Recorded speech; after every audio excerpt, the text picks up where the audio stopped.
नमस्कार दोस्तों। आज की कहानी के लेखक मुंशी प्रेमचंद हैं। ये कहानी मेरी लिखी हुई नहीं है। ये कहानी मुंशी प्रेमचंद जी की लिखी हुई है। तो आज की कहानी हम शुरू करते हैं। संध्या का समय था। डॉक्टर चड्ढा गोल्फ खेलने के लिए तैयार हो रहे थे। मोटर द्वार के सामने खड़ी थी कि दो कहार एक डोली लिए आते दिखाई दिए। डोली के पीछे एक बूढ़ा लाठी टेकता चला आ रहा था। डोली औषधालय के सामने आकर रुक गई। बूढ़े ने धीरे धीरे आकर द्वार पे पड़ी चिक से झांका। ऐसी साफ सुथरी जमीन पे पैर रखते हुए भी भय हो रहा था कि कोई घुड़क ना बैठे। डॉक्टर साहब को खड़े देखकर भी उसे कुछ कहने का साहस ना हुआ। डॉक्टर साहब ने चिक के अंदर से गरज के कहा, कौन है, क्या चाहता है? उसने हाथ जोड़ के कहा, हुजूर, बड़ा गरीब आदमी हूँ। मेरा लड़का कई दिन से। डॉक्टर साहब ने सिगार जलाकर कहा, कल सवेरे आओ, कल सवेरे। हम इस वक्त मरीजों को नहीं देखते। बूढ़े ने घुटने टेक कर जमीन पर सिर रख दिया और बोला, दुहाई है सरकार की, लड़का मर जाएगा हुजूर, 4 दिन से आंखें नहीं। डॉक्टर चड्ढा ने कलाई पे नज़र डाली। केवल 10 मिनट समय और बाकी था। गोल्फ स्टिक खूंटी से उतारते हुए बोले, कल सवेरे आओ, कल सवेरे। ये हमारे खेलने का समय है। बूढ़े ने पगड़ी उठाकर चौखट पर रख दी और रोक कर बोला, हुजूर, एक निगाह देख ले, बस एक निगाह। लड़का हाथ से चला जाएगा हुजूर। 7 लड़कों में यही बचा है हुजूर। हम दोनों आदमी रो रो के मर जाएंगे सरकार। आपकी बढ़ती हुई दिन बंधु ऐसे उजड़ देहाती प्रायः यहाँ रोज आया करते थे। डॉक्टर साहब उनके स्वभाव से खूब परिचित थे। कोई कितना ही कुछ कहे, वे अपनी ही रट लगाते जाएंगे, किसी की नहीं सुनेंगे। धीरे से चीख उठाई और बाहर निकल के मोटर की तरफ चल पड़े। बूढ़ा यह कहता हुआ उनके पीछे दौड़ा, सरकार, बड़ा धर्म होगा हुजूर, दया कीजिए, बड़ा दीन दुखी हूँ। संसार में और कोई नहीं है बाबूजी। मगर डॉक्टर साहब ने उसकी ओर मुंह फेर के देखा तक नहीं। मोटर पर बैठ के बोले, कल सवेरे आना। मोटर चली गई। बूढ़ा कई मिनट तक मूर्ति की भांति निश्चल खड़ा रहा। संसार में ऐसे मनुष्य भी जो होते हैं जो अपने आमोद प्रमोद के आगे किसी की जान की भी परवाह नहीं करते। शायद उसे अब विश्वास नहीं हो रहा था। सब ये संसार इतना निर्मम, इतना कठोर है, इसका ऐसा मर्मभेदी अनुभव अब तक न हुआ था। वह उन पुराने जमानों के जीवों में था जो लगी हुई आग को बुझाने, मुर्दों को कंधा देने, किसी की छप्पड़ को उठाने और किसी की कलह को शांत करने के लिए सदैव तैयार रहते थे। जब तक बूढ़े को मोटर दिखाई दी, वह खड़ा टकटकी लगाए उस ओर ताकता रहा। शायद उसे अभी डॉक्टर साहब के लौट आने की आशा थी। फिर उसने कहारों को डोली उठाने को कहा। डोली जिधर से आई थी उधर ही चली गई। चारों ओर निराश होकर डॉक्टर चड्ढा के पास आया था। इनकी बड़ी तारीफ सुनी थी। यहाँ से निराश होकर फिर वो किसी दूसरे डॉक्टर के पास ना गया। किस्मत ठोक ली। उसी रात उनका हंसता खेलता 7 साल का बालक अपनी बाल लीला समाप्त करके संसार से सिधार गया। बूढ़े माँ बाप के जीवन का यही एक आधार था। इसी का मुंह देख के जीते थे। इस दीपक के बुझते ही जीवन की अंधेरी रात भयावह लगने लगी। बुढ़ापे की विशाल ममता टूटे हुए हृदय से निकल के अंधकार आर्त स्वर में रोने लगी। कई साल गुजर गए। डॉक्टर चड्ढा ने खूब यश धन कमाया, लेकिन इसके साथ ही अपने स्वास्थ्य की रक्षा भी की, जो एक साधारण बात थी। यह उनके नियमित जीवन का आशीर्वाद था कि 50 वर्ष की अवस्था में उनकी चुस्ती और फुर्ती युवकों को भी लज्जित करती थी। उनके हर एक काम का समय नियत था। इस नियम से वो जौ भर भी न टलते थे। बहुधा लोग स्वास्थ्य के नियमों का पालन उस समय करते हैं जब रोगी हो जाते हैं। डॉक्टर चड्ढा उपचार और संयम का रहस्य खूब समझते थे। उनकी संतान संध्या भी इसी नियम के अधीन थी। उनके 2 बच्चे हुए, एक लड़का और एक लड़की। तीसरी संतान न हुई, इसलिए श्रीमती चड्ढा भी अभी जवान मालूम होती थी। लड़की का तो विवाह हो चुका था, लड़का कॉलेज में पढ़ता था। वही माता पिता के जीवन का आधार था। शील और विनय का पुतला, बड़ा ही रसिक, बड़ा ही उदार, विद्यालय का गौरव, युवक समाज की शोभा, मुखमंडल से तेज की छटा सी निकलती थी। आज उसकी 20वीं सालगिरह थी। संध्या का समय था। हरी हरी घास पे कुर्सियां बिछी हुई थी। शहर के रईस और हुक्मरान एक तरफ, कॉलेज के छात्र दूसरी तरफ बैठे भोजन कर रहे थे। बिजली के प्रकाश से सारा मैदान जगमगा रहा था। आमोद प्रमोद का सामान भी जमा था।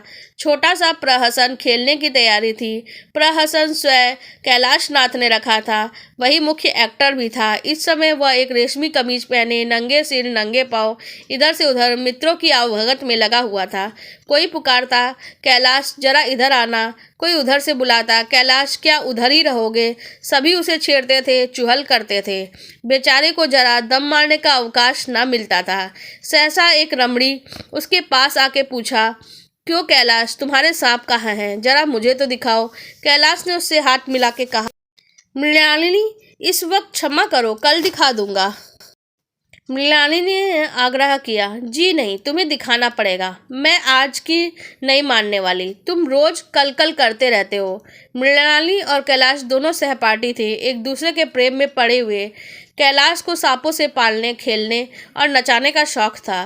तरह तरह के सांप पाल रखे थे, उनके स्वभाव और चरित्र की परीक्षा करता रहता था। थोड़े दिन हुए, उसने विद्यालय के सांपों पर एक मार्के का व्याख्यान दिया था। सांपों को नचाकर दिखाया भी था। प्राणी शास्त्र के बड़े बड़े पंडित भी यह व्याख्यान सुनकर दंग रह गए थे। यह विद्या उसने एक बड़े सपेरे से सीखी थी। सांपों की जड़ी बूटियां जमा करने का उसे मरज था। इतना पता भर मिल जाए कि किसी व्यक्ति के पास कोई अच्छी जड़ी है, फिर उसे चैन ना आता था, उसे लेकर ही छोड़ता था। यही व्यसन था, इस पे हजारों फूंक चुका था। मृणालिनी कई बार आ चुकी थी, पर कभी सांपों को देखने के लिए इतनी उत्सुक ना हुई थी। कह नहीं सकते आज उसकी उत्सुकता सचमुच जाग गई थी या कैलाश पर अपने अधिकार का प्रदर्शन करना चाहती थी। पर उसका आग्रह बेमौका था।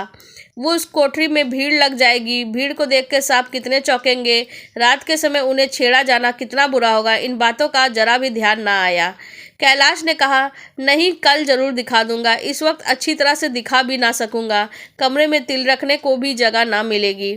एक महाशय ने छेड़ के कहा, दिखा क्यों नहीं देते? जरा सी बात के लिए इतना टाल मटोल कर रहे हो। मिस गोविंद, हरगिज ना मानना, देखें कैसे नहीं दिखाते। दूसरे महाशय ने और बढ़ चढ़ाया, मिस गोविंद इतनी सीधी और भोली हैं, तभी आप इतना मिजाज करते हैं। दूसरी सुंदरी होती तो इसी बात पे बिगड़ खड़ी होती। तीसरे सामने मजाक उड़ाया, अजी बोलना छोड़ देती, भला कोई बात है? इस पर आपका दावा है कि मृणालिनी के लिए जान हाजिर है। मृणालिनी ने देखा ये शोहदे उसे रंग पर चढ़ा रहे हैं तो बोली, आप लोग मेरी वकालत ना करें, मैं खुद अपनी वकालत कर लूँगी। मैं इस वक्त सांपों का तमाशा नहीं देखना चाहती, चलो छुट्टी हुई। इस पर मित्रों ने ठट्ठा लगाया। एक साहब बोले, देखना तो आप सब कुछ चाहे तो दिखाए भी तो। कैलाश ने मृणालिनी की झेपी हुई सूरत को देख के मालूम हुआ इस वक्त उसका इनकार वास्तव में उसे बुरा लगा है। ज्यों ही प्रीतिभोज समाप्त हुआ और गाना, उसने मृणालिनी और अन्य मित्रों को सांपों के दरबों के सामने ले जाके महुअर बजाना शुरू किया। फिर एक एक खाना खोल के एक एक सांप को निकालने लगा। वाह, क्या कमाल था! ऐसा जान पड़ता था कि कीड़े उसकी एक एक बात उसकी मन के, किसी को वो हाथ में उठा लेता, किसी को गर्दन में डाल लेता, किसी को हाथ में लपेट लेता। मृणालिनी बार बार मना करती कि इन्हें गर्दन में ना डालो, दूर से ही दिखा दो, बस जरा नचा दो। कैलाश की गर्दन में सांपों को लिपटते देख उसकी जान निकलती जाती थी। पछता रही थी, मैंने व्यर्थ ही सांप दिखाने को कहा। पर कैलाश एक ना सुनता था। प्रेमिका के सम्मुख अपने सांप कला प्रदर्शन का ऐसा अवसर पाके वो कब चूकता। एक मित्र ने टीका की, दांत तोड़ डाले होंगे इनके। कैलाश हंसकर बोला, दांत तोड़ डालना मदारियों का काम है, किसी के दांत नहीं तोड़े गए हैं, कहिए तो दिखा दूं। कहकर उसने एक काले सांप को पकड़ लिया और बोला, मेरे पास इससे बड़ा और जहरीला सांप दूसरा नहीं है। अगर किसी को काट ले तो आदमी आनन फानन में मर जाए, लहर भी ना आए। इसके कांटे का मंत्र नहीं, इसके दांत दिखा दूं? मृणालिनी ने हाथ पकड़ के कहा, नहीं नहीं कैलाश, ईश्वर के लिए इसे छोड़ दो, मैं तुम्हारे पैर पड़ती हूँ। इस पर एक दूसरे मित्र बोले, मुझे तो विश्वास नहीं आता, लेकिन तुम कहते हो तो मान लूँगा। कैलाश ने सांप की गर्दन पकड़ के कहा, नहीं साहब, आप अपनी आंखों से देखिए, मानिए, दांत तोड़ के वश में किया तो क्या, सांप बड़ा समझदार होता है। मृणालिनी ने देखा कैलाश पे इस वक्त भूत सवार है तो उसने यह न तमाशा न करने का विचार से कहा, अच्छा भाई, अब यहाँ से चलो, देखो गाना शुरू हो गया, आज मैं भी कुछ सुनाऊंगी। यह कहते हुए उसने कैलाश का कंधा पकड़ के चलने का इशारा किया और कमरे से निकल गई। मगर कैलाश विरोधियों की शंका समाधान करके ही दम लेना चाहता था। उसने सांप की गर्दन पकड़ के जोर से दबाई और इतनी जोर से दबाई कि उसका मुँह लाल हो गया, देख की सारी नसें तन गई। सांप ने अब तक उसके हाथों में ऐसा व्यवहार न देखा था। उसकी समझ में न आता था कि मुझे क्या चाहते हो। उसे शायद भ्रम हुआ कि मुझे मार डालना चाहते हैं, अतः वो आत्मरक्षा को तैयार हो गया। कैलाश ने उसकी गर्दन खूब दबा के मुंह खोल दिया और उसके जहरीले दाग दिखाते हुए बोला, अब कुछ शक है? मित्रों ने उसके दांत देखे और चकित हो गए। प्रत्यक्ष प्रमाण के आगे संदेह को स्थान कहा। मित्रों के शंका निवारण करके कैलाश ने सांप की गर्दन ढीली कर दी और उसे जमीन पर रखना चाहा, पर वह काला गेहुअन क्रोध से पागल हो गया था। गर्दन नरम पड़ते ही उसने सिर उठा के कैलाश की उंगली में जोर से काटा और वहां से भागा। कैलाश की उंगली से टप टप खून टपकने लगा। उसने जोर से उंगली दबा ली और अपने कमरे की तरफ दौड़ा। वहाँ मेज की दराज में रखी हुई एक जड़ी रखी थी, उसे पीस कर लगा लेने से घातक विष भी रफू हो जाता था। मित्रों में हलचल पड़ गई। बाहर महफिल में भी खबर हुई। डॉक्टर साहब घबरा के दौड़े। फौरन उंगली की जड़ कसकर बांधी गई और जड़ी पीसने के लिए दी गई। डॉक्टर साहब जड़ी के कायल न थे। वह उंगली में डसा भाग नस्तर से काट देना चाहते, परंतु कैलाश को जड़ी पे पूर्ण विश्वास था। मृणालिनी पियानो पर बैठी हुई थी। यह खबर सुनते ही दौड़ी और कैलाश की उंगली से टपकते खून को रुमाल से पोंछने लगी। जड़ी पीसी जाने लगी। उसी 1 मिनट में कैलाश की आंखें झपकने लगी, होठों पे पीलापन दौड़ने लगा, यहाँ तक कि वो खड़ा न रह सका, फर्श पे बैठ गया। सारे मेहमान कमरे में जमा हो गए। कोई कुछ कहता था, कोई कुछ। इतने में जड़ी पीस कर आ गई। मृणालिनी ने उंगली पे लेप किया। 1 मिनट और बीता। कैलाश की आंखें बंद हो गई। वह लेट गया और हाथों से पंखा झेलने का इशारा किया। माँ ने दौड़ के उसका सिर गोद में रख लिया और बिजली का टेबल फैन लगा दिया। डॉक्टर साहब ने झुककर पूछा, कैलाश कैसी तबीयत है? कैलाश ने धीरे से हाथ उठा लिए पर कुछ बोल न सका। मृणालिनी ने करुण स्वर में कहा, क्या जड़ी कुछ असर न करेगी? डॉक्टर साहब ने सिर पकड़ के कहा, क्या बतलाऊं, मैं इसकी बातों में आ गया। अब तो नस्तर से भी कुछ फायदा ना होगा। आधे घंटे तक यही हाल रहा। कैलाश की दशा प्रतिक्षण बिगड़ती जाती थी, यहाँ तक कि उसकी आंखें पथरा गई, हाथ पांव ठंडे पड़ गए, मुख की कांति मलिन पड़ गई, नाड़ी का कहीं अता पता नहीं, मौत के सारे लक्षण दिखाई देने लगे। घर में कोहराम मच गया। मृणालिनी एक और सर पीटने लगी, माँ अलग पछाड़ खाने लगी। डॉक्टर चड्ढा को मित्रों ने पकड़ लिया, नहीं तो वो नस्तर अपनी गर्दन पे मार लेते हैं। एक महाशय बोले, कोई मंत्र झाड़ने वाला मिले तो संभव है अब भी जान बच जाए। एक मुसलमान सज्जन ने इसका समर्थन किया, अरे साहब, कब्र में पड़ी हुई लाशें जिंदा हो गई हैं, ऐसे ऐसे बाकमाल पड़े हुए हैं। डॉक्टर चड्ढा बोले, मेरी अकल पे पत्थर पड़ गया था कि मैं इसकी बातों में आ गया। नश्तर लगा देता तो यह नौबत नहीं आती। बार बार समझाता रहा, बेटा सांप ना पालो, मगर सुनता कौन था। बुलाइए, किसी झाड़ फूक करने वाले को ही बुलाइए। मेरा सब कुछ ले ले, मैं अपनी सारी जायदाद उसके पैरों में रख दूंगा। लंगोटी बांध के घर से निकल जाऊंगा, मगर मेरा कैलाश, मेरा प्यारा कैलाश उठ बैठे। ईश्वर के लिए किसी को बुलाइए। एक महाशय ने का किसी झाड़ने वाले से परिचय था। वह दौड़ के उसे बुला लाया, मगर कैलाश की सूरत देख के उसे मंत्र चलाने की हिम्मत न पड़ी। बोला, अब क्या हो सकता है सरकार, जो कुछ होना था हो चुका। अरे मूर्ख, ये क्यों नहीं कहता जो कुछ ना होना था वह कहाँ हुआ? माँ बाप ने बेटे का सेहरा कहाँ देखा? मन के एक स्वर्ण स्वर में जीवन आनंद का स्रोत बना हुआ था, क्या पूरे हो गए? जीवन के नित्यमय तारिका मंडित सागर में आमोद की बहार लुटते हुए क्या उनकी नौका जलमग्न नहीं हो गई? जो ना होना था वो हो गया। वही हरा भरा मैदान था, वही सुनहरी चांदनी एक निशब्द संगीत की भांति प्रकृति पर छाई हुई थी। वही मित्र समाज था, वही मनोरंजन के साधन थे, पर जहाँ हास्य की ध्वनि थी वहाँ करुणा क्रदन अश्रु प्रवाह था। शहर से कई मील दूर एक छोटे से घर में एक बूढ़ा और एक बूढ़ी अंगीठी के सामने बैठे जाड़े की रात काट रहे थे। बूढ़ा नारियल पीता था और बीच बीच में खांसता था। बुढ़िया दोनों घुटनों में सिर डाले आग की तरफ ताक रही थी। एक मिट्टी के तेल की कुप्पी ताक पर जल रही थी। घर पे ना चारपाई थी, ना बिछौना। एक किनारे पे थोड़ी सी पुआल पड़ी हुई थी। इसी कोठरी में एक चूल्हा था। बुढ़िया दिन भर उपले सूखी लकड़ियां बटोरती, बूढ़ा रस्सी बना के बाजार में बेच आता था। यही उनकी जीविका थी। उन्हें ना किसी ने रोते देखा, ना हंसते। उनका सारा समय जीवित रहने में ही कट जाता था। मौत द्वार पे खड़ी थी, हंसने या रोने की कहाँ फुर्सत। बुढ़िया ने पूछा, कल के लिए सन तो है नहीं, काम क्या करोगे? जाकर झाड़ू साह से 10 सेर सन उधार लाऊंगा। उससे पहले के पैसे तो दिए ही नहीं, और उधार कैसे देगा?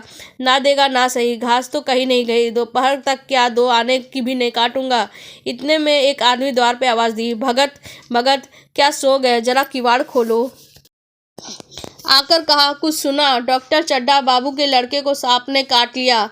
भगत ने चौंक के कहा, चड्ढा बाबू के लड़के को? वही चड्ढा बाबू ना, जो छावनी के में बंगले में रहते हैं? हाँ हाँ वही। शहर में हल्ला मचा हुआ है, जाते हो तो जाओ, आदमी बन जाओगे। बूढ़े ने कठोर भाव से सिर हिला के कहा, नहीं मैं नहीं जाता, मेरी बला जाए, वही चड्ढा है, खूब जानता हूँ। भैया लेके उन्हीं के पास गया था, खेलने जा रहे थे, पैरों पे गिर पड़ा, एक नज़र देख लिए, मगर सीधे मुंह बात तक ना की। भगवान बैठे सुन रहे थे। अब जान पड़ेगा कि बेटे का गम कैसा होता है। कई लड़के हैं?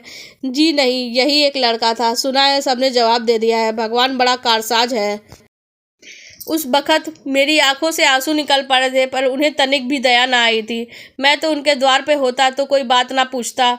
तो तुम ना जाओगे? हमने जो सुना था सो कह दिया। अच्छा किया, अच्छा किया। कलेजा ठंडा हो गया, आंखें ठंडी हो गई, लड़का भी ठंडा हो गया होगा। तुम जाओ, आज चैन की नींद सोऊंगा। बुढ़िया से जरा तंबाकू ले ले, एक चिलम और पीऊँगा। अब मालूम होगा लाला को, सारी साहबी निकल जाएगी। हमारा क्या बिगड़ा? लड़के तो मर जाने से कुछ राज तो नहीं चला गया? जहाँ 6 बच्चे गए थे वहाँ एक और चला गया। तुम्हारा तो राज सिउना हो जाएगा। उसी के वास्ते सब दबा के, गला दबा के जोड़ा था ना। अब क्या करोगे? एक बार देखने जाऊंगा, पर कुछ दिन मिजाज का हाल पूछूंगा। आदमी चला गया। भगत ने किवाड़ बंद किए, तब चिलम पे तंबाकू रख पीने लगा। बुढ़िया ने कहा, इतनी रात गए, जाड़े पाले में कौन जाएगा? अरे दोपहर में ही होता तो मैं ना जाता, सारी दरवाजे पे लेने आती तो भी ना जाता। भूल नहीं गया हूँ। पन्ना की सूरत आंखों में फिर रही है। इस निर्दय ने उसे एक नज़र देखा तक नहीं। क्या मैं नहीं जानता था वह न बचेगा? खूब जानता था। चड्ढा भगवान नहीं थे कि उनके निगाह देख लेने से अमृत बरस जाता। नहीं, खाली मन की दौड़ थी। अब किसी दिन जाऊंगा और कहूँगा, क्यों साहब, कहिए क्या रंग है? दुनिया बुरा कहेगी, कहे, कोई परवाह नहीं। छोटे आदमियों से सब ऐब है, बड़ों में कोई ऐब नहीं होता, देवता होते हैं। भगत के लिए जीवन का पहला अवसर था। ऐसा समाचार पाकर वो बैठा रह गया हो। 80 वर्ष के जीवन में कभी ऐसा ना हुआ था कि सांप की खबर पाके वो दौड़ ना गया हो। माघ पूस की अंधेरी रात, चैत बैसाख की धूप और लू, सावन भादों की चढ़ी हुई नदी और नाले, किसी की उसने परवाह ना की। वह तुरंत घर से निकल पड़ता था, निस्वार्थ निष्काम। लेन देन का विचार कभी दिल में आया नहीं। यह उसका काम ही ना था। जान का मूल्य कौन दे सकता है? यह तो एक पुण्य ज्ञान था। सैकड़ों निराशों को उसके मंत्रों ने जीवन दान दे दिया था, पर आज वह घर से कदम नहीं निकाल सका। ये खबर सुनकर सोने जा रहा है। बुढ़िया ने कहा, तमाकू अंगीठी के पास रखी हुई है। उसके पास आज 250 पैसे हो गए थे, देती ही ना थी। बुढ़िया यह कहकर लेटी। बूढ़े ने कुप्पी बुझाई, कुछ देर खड़ा रहा, फिर बैठ गया। अंत को लेट गया, पर यह खबर उसके हृदय में बोझ की भांति रखी हुई थी। उसे मालूम हो रहा था उसकी कोई चीज़ खो गई है, जैसे सारे कपड़े गीले हो गए हो या पैर में कीचड़ लगा हुआ हो, जैसे कोई उसके मन में बैठा हुआ उसके घर से निकलने के लिए कुरेद रहा है। बुढ़िया जरा देर खर्राटे लेने लगी। बूढ़े बातें करते करते सोते हैं, जरा सी खट होते ही जागते हैं। तब भगत उठा, अपनी लकड़ी उठा ली और धीरे से किवाड़ खोले। बुढ़िया ने पूछा, कहाँ जाते हो? कहीं नहीं, देखता था कि कितनी रात है। अभी बहुत रात है, सो जाओ, नींद नहीं आती है। नींद काहे आवेगी? मन तो चड्ढा के घर लगा हुआ है। चड्ढा ने मेरे साथ कौन सी नेकी कर दी जो वहां जाऊं? अब आकर पैर पड़े तो भी ना जाऊं। उठे तो तुम इसी इरादे से ही। नहीं रे पगली, ऐसी पागल नहीं हूँ जो मुझे काटे बोए उसके लिए मैं फूल बोता पड़ूं। बुढ़िया फिर सो गई। भगत ने किवाड़ लगा दिए और फिर आकर बैठा, पर उसके मन में कुछ ऐसी दशा थी जो बाजे की आवाज़ कान में पड़ते ही उपदेश सुनने वालों की होती है।